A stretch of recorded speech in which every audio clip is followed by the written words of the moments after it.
Hello and welcome to Brandy's Poetry Corner. Portrait, not landscape.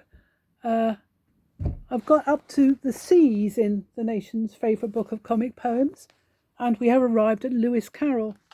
I am tempted to read The Hunting of the Snark, but it is very long. I would have to cut it up into bits. So I have decided to read you Father William. If you don't know already, Father William is actually a parody of a serious poem about an old gentleman giving advice to his son. But it's very funny whether you know that or not. So this is Father William by Lewis Carroll.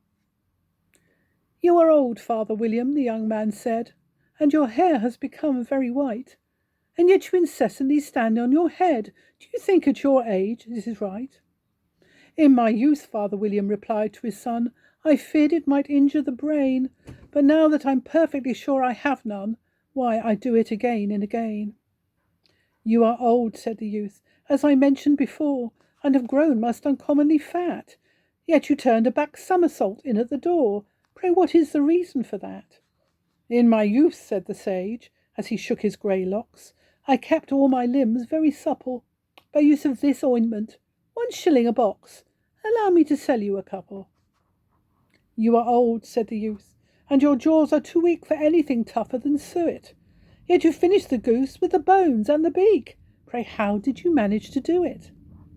"In my youth," said his father, "I took to the law, and argued each case with my wife, and the muscular strength which it gave to my jaw has lasted the rest of my life." "You are old," said the youth. "One would hardly suppose that your eye was as steady as ever. Yet you balanced an eel on the end of your nose. What made you so awfully clever?" "I have answered 3 questions, and that is enough," said his father. "Don't give yourself airs. Do you think I can listen all day to such stuff? Be off, or I'll kick you downstairs." Thank you. Now that I have grey locks, I think I'm even more on Father William's side than I was before. For other poems read by me, both comic and otherwise, look me up Brandy Pearson on YouTube. Thank you.